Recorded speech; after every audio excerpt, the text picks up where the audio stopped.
So silence your cell phones, hold your applause, and tune into the truth. Oh, you didn't know? Your ass better call somebody. Getting beat up by 9 guys in Syracuse, to me, there's not a whole lot of shame in. From the 315 to the world, this is the Heel to Face podcast. The cream of the crop! Wow, man, freaked out! Follow the show on Twitter and Instagram at Heel to the Face. I said, are you ready?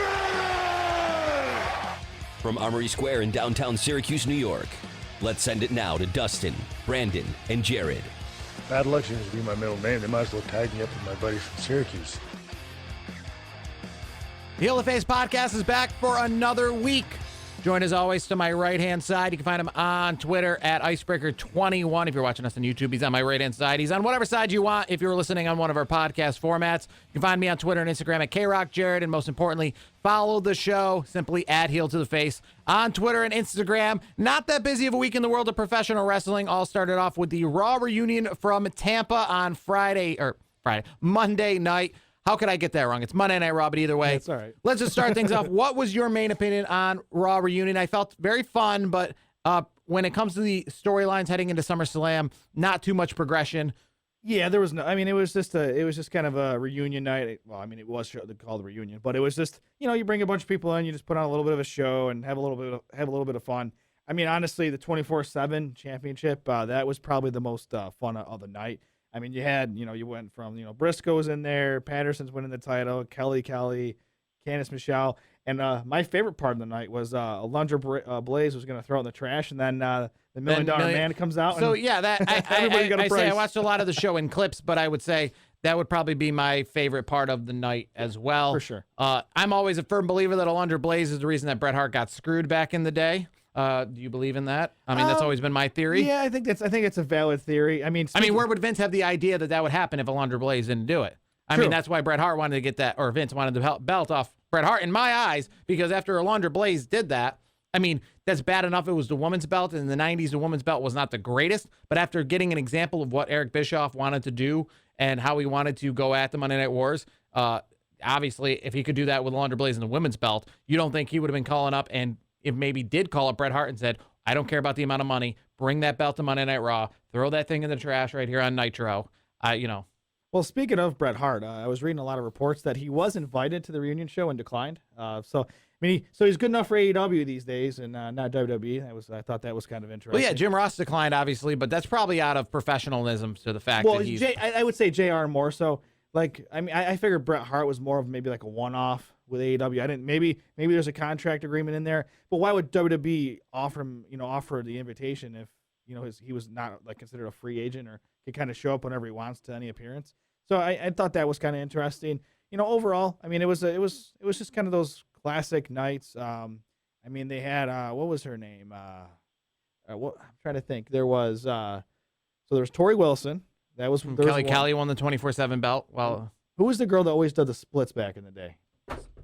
Oh, there goes Andre the Giant. If you're watching on YouTube.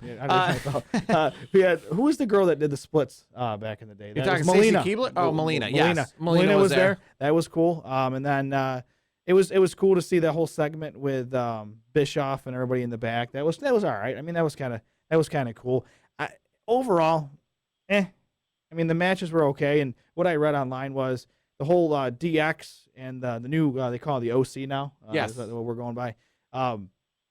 Seth Rollins he was a last minute replacement because Ricochet was supposed to be in that role, and then Ricochet has reportedly has an injury. So we'll see. Is there an official to the OC? They've kind of said that they're the originals. Official, is that kind of what they're kind of going at here with the OC? Yeah, you want to keep it murky. They don't want an official title on it necessarily. They want it to be up to interpretation. Club. Yeah, the official club, I guess is. And I like it was funny. There was Corey Graves always making great pop references. He was talking about Misha Barton, who was on the show called Misha Barton. That was on the OC, the television show, like 15 years ago. But it was good. There was some good little clips there. What I want to see, after seeing the DX, the Click, kind of like Punk, the OC, it makes me want like the OC versus Undisputed Era, something like that. Like I would love to see those guys, Click versus Click, that would be fun. I think that would be a change that WWE Do you would, see the OC getting much bigger? I mean, I don't think you're going the NWO route where they're going to have their own events here, but let's be real. I mean, the OC, that whole big reason why it was so popular was because it's one of the biggest things going. I mean, it transcended New Japan Wrestling, Impact Wrestling, WWE. Do you see the OC growing? Do you see when Finn Balor comes back, him joining up with the OC? Do you see them actually doing I do. with this? I do see that. I do think. I think Finn the Balor idea is will. this OC, I think, is definite an answer to, I mean, everything is an answer to AEW, but I feel that this is one of the many answers to AEW and the fact that we've got essentially the Bullet Club here. Let's actually do something with it. Yeah, let's do something with them. And actually, I think this whole, I mean, this kind of had to come together recently because Gales and Anderson's contracts were coming up, and most people thought, okay, you guys haven't done much in the last couple of years. Like, all right, you guys are out of here. And then surprisingly, they re-upped. So that told me that, okay, they're going to be doing something, because why would you re-up if you're going to be doing nothing, essentially? So this whole, or OC, the original club, whatever you want to go by these days, you knew something was going to happen. It's good to see that, they're back, with AJ. I'm hoping they throw Finn in there. I would like to see them again, Undisputed Era. I think that would be good. But I think WWE wants to keep them in NXT. Question is, was Shinsuke? I don't think he was. I know that he was a part of a lot of feuds with Finn Balor back in the day, but I don't think he had any ties to the Bullet Club. I may be wrong here. But if he did, I mean, you could definitely add him to the mix. I mean, the Bullet Club is very expansive. Obviously, it goes into what is many members of AEW right now. But the problem is WWE hasn't been able to utilize the Bullet Club like Ring of Honor and New Japan and all these other ones have been, necessarily with the copyrights and the official way to say Bullet Club. It seems like the other places have had the narrow and the better road to really amplifying the Bullet Club. I mean, New Japan Wrestling, Ring of Honor, they've been the ones that have been able to sell Bullet Club t-shirts at their events. WWE has not. So WWE trying to do their best. Obviously, this is Paul Heyman running Monday Night Raw. A quick ask question. Paul Heyman, Eric Bischoff, which show do you think has won in this so far last 3 weeks of those guys running things? Man, it's tough. I mean, it's tough to judge at this point because the reunion kind of throws things in there. So from a creative perspective, I would have to give the edge of SmackDown at this point. I don't think, I mean, the reunion it wasn't like a, continuation of the storylines that have been going on. Well, yeah, I mean, obviously, Raw reunion, Paul Heyman probably had his hands tied a little bit in the sense of that it was this big reunion show. He had it really tied because there were reports out there that because of some medical issues that they had to change the script on some things. So I thought that was kind of interesting. I don't know if it was Hulk Hogan or Ric Flair. One could only assume. I don't know the latest reports on that. The thing that was kind of weird for me is like they were advertising Stone Cold like such a big deal. And I wanted to see a Stone Cold Stunner. I mean, I know that's cliche. That's what he does. But like, he's like kissing butt, so to speak. I mean, it was. Yeah, I mean, I didn't like it. I was holding out hope that we'd see something in relation to like where's Baron Corbin? Give him a stunner, Well, I was holding out hope that we'd have something similar to what we had at SmackDown 1000 in the sense that Batista kind of laid the groundwork for his match with Triple H at WrestleMania this past year. I was hoping we'd have something like that. There's all these rumors, Hulk Hogan wants to get back in the ring. The Rock wants to do stuff. So I was hoping that maybe here at Raw Reunion, we'd have some sort of actual legends being used in a way to kind of hint at maybe next year WrestleMania, them having some sort of involvement, them having some sort of feuds. But it was really just this big, long, celebration, if you will. Here's what I'll say, though. To kind of continue with the point, Raw versus SmackDown, Heyman versus Bischoff. I would say the difference maker at this point is the Kevin Owens story. I think that's really the hottest thing in WWE right now. He's using the Stone Cold Stunner. I mean, it's cool. I mean, it's not as nice as Stone Cold's, but I mean, how many people can do a move like that and be as good as Stone Cold? But it looks decent. I mean, I like the pipe bomb he had recently, all the new stuff that's been coming out. And it was so interesting. I thought it was kind of cool where him and Roman kind of were like, all right, cool. All right. At the end of the night, it was kind of like a mutual respect. Like I've never seen that before between those two guys, at least in the in ring perspective.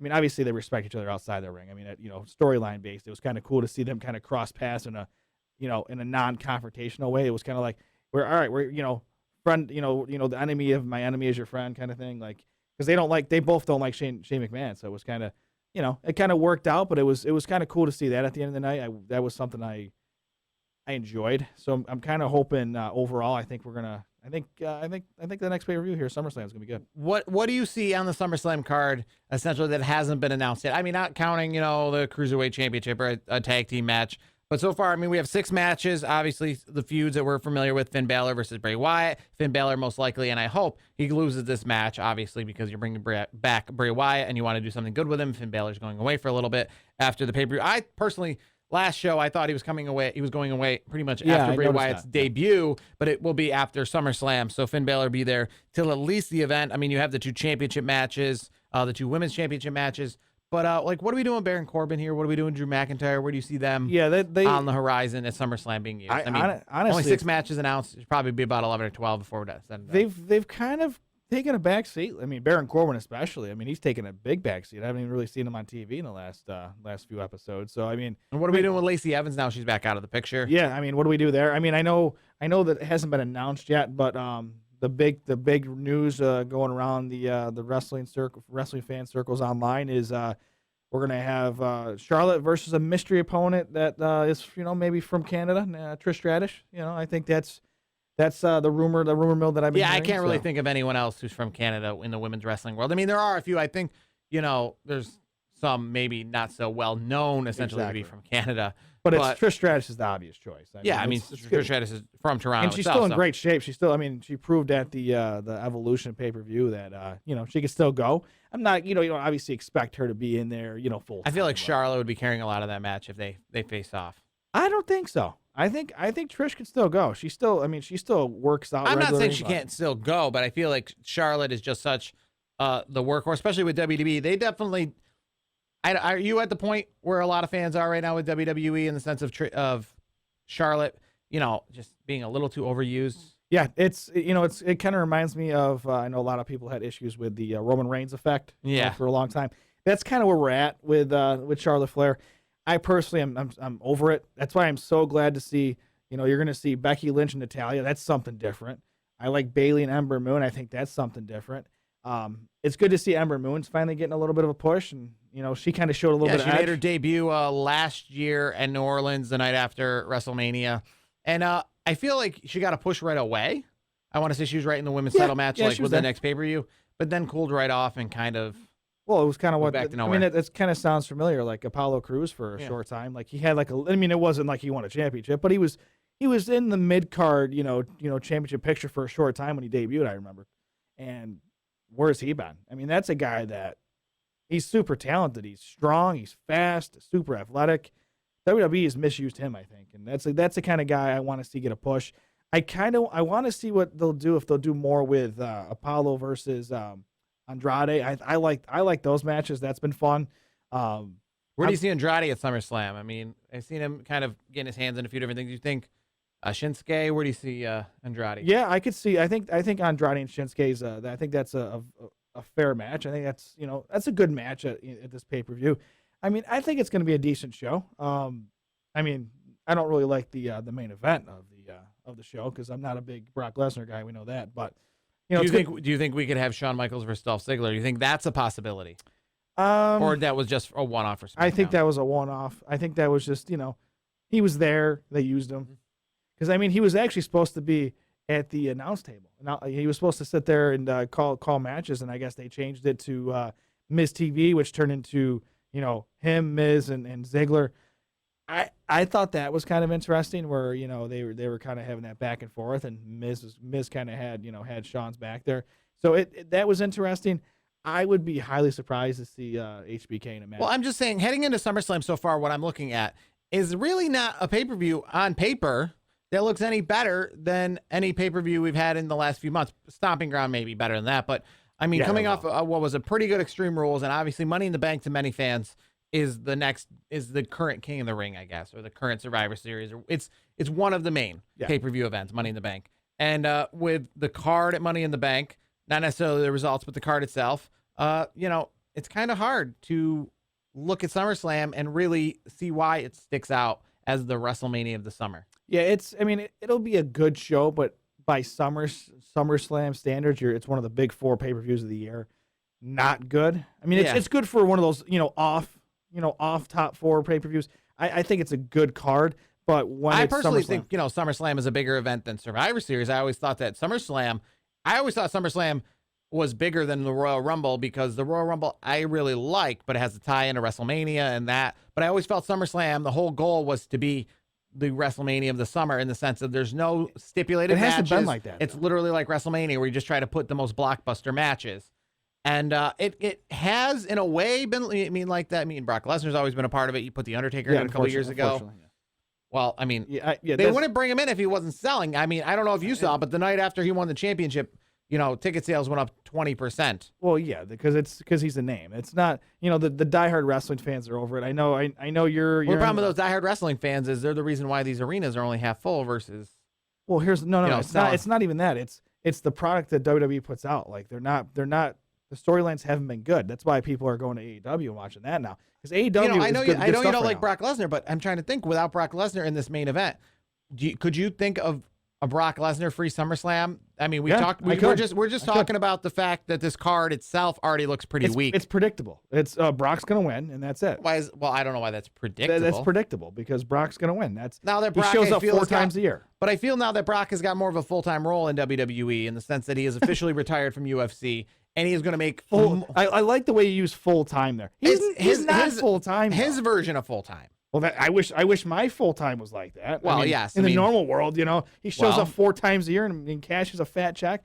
Like, But he's the fans already don't showed want up more this year, I felt, than he has in a lot of other past years. Well, big whoop. He's not an every week, superstar. I know you like the fact that it's more, it's a mystique. It's treat. Oh yeah, he's there once a month or once every 3 months. No, it's not like that. Like, as a wrestling fan, I want the guy who's defending the championship week in I and think week he's out been there kind of enough thing. recently since Money in the Bank, though. So after I don't Money in the think so. Bank, he was there at Monday Night Raw the week after. Actually, I mean, I want to say he was at Monday Night He's Raw been the there week too after much. that. He's been there too much. He just needs to be gone. That's. Well, then what would you we're talking about the SummerSlam card being weak right now. What do you think could replace that to make, because you want Brock Lesnar gone. Yeah, I want him So, gone. Completely gone. Obviously, so if the SummerSlam card is weak where it currently stands, you then remove Brock Lesnar. Who do you put in Brock Lesnar's place that is equal or better than? Well, if they stop screwing around with this whole Shane McMahon thing, you got a guy like Kevin Owens that could do something. If you build it up right, you could have Drew McIntyre. Like, these are guys that fans are waiting for you to do something with. I mean, Kevin Owens. I agree. is good. I think they need to be doing something with these. I'm just looking at this perspective from of coming this off point, of the yes. last pay-per-view, going into SummerSlam. It's the best they can do right now. Yes, I will agree with you on that. It's the best they can do right now. But overall, in the grand scheme of things, it's not good for business. It's not. Yeah, okay, you get 20% sales, blah, blah, blah. But here's the thing. The ratings are not where they should be. But they're on their way back up since Paul Heyman Well, and it's because of the Eric mystique of Bischoff and Heyman. They're not. Here's the thing. There needs to be changes. This is the problem.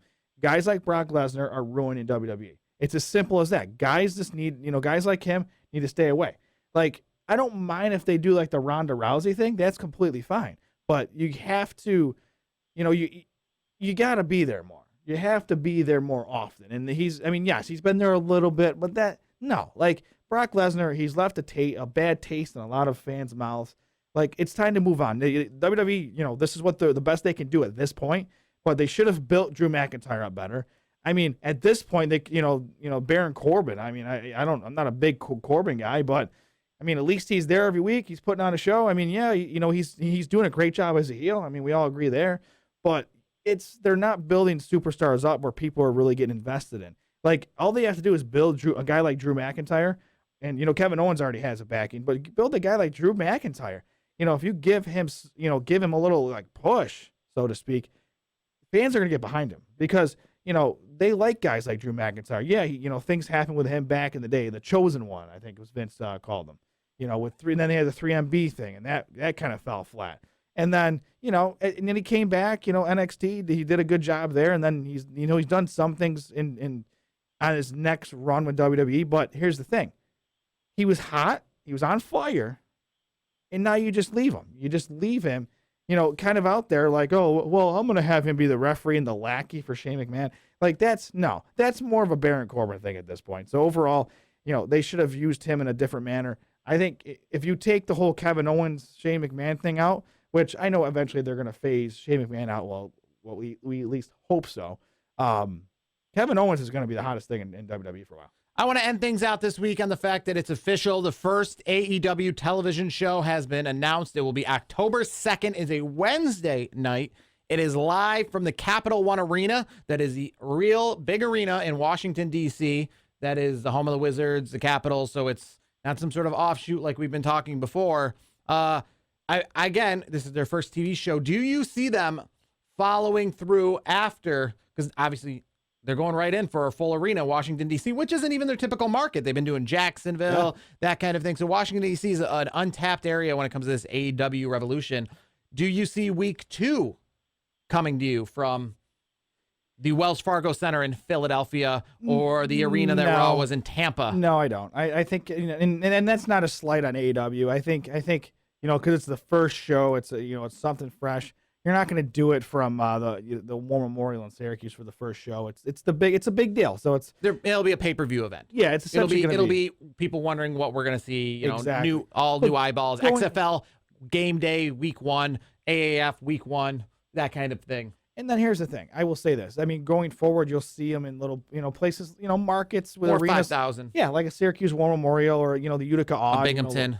Binghamton, New York. I mean, I think that's cool, and I'll throw a cool concept out. I mean, we've seen it done before. I mean, like indie shows. I'd like to see them do like a pay-per-view event where the Syracuse Mets play. That'd be kind of cool someday. An outdoor baseball stadium, minor league baseball That's stadium. That's fine. Perfect. I mean, they already did kind of something like that with their last pay-per-view. It was at an amphitheater. Yeah, it wasn't. I mean, it was something unlike I've ever seen in professional wrestling before, at least that was especially cool. Big time scale. Like the whole setup to the entrance to the ring and everything, the fans' perspective. That was cool. So kudos to AEW. I think they're on their way up, and I'm excited. October 2nd's coming soon. I can't wait. We'll keep tabs on what happens with Jimmy Uso. He was arrested this past week again for a DUI, driving 86 into 45 down in Florida. That's where WWE was all this week. So the Usos in a little bit of trouble. We'll see how that affects them coming storyline-wise when it comes to suspension-wise. It's funny because John Cena called those boys out for it this past week. Not to cut you off there. So that's kind of interesting how things have kind of correlated in the last few days. So we'll see where that goes heading into SummerSlam next week. We'll be on the air once again with just a few days, probably about 10 days into the SummerSlam pay-per-view. The first show of August coming to you next week. Until then, to my right on YouTube, that's Brandon Icebreaker Clemens. You can find him on Twitter at Icebreaker21. Myself, Twitter and Instagram at KRock, Jared, and most importantly, the show at Heel to the Face on the road to SummerSlam. We'll talk to you next week.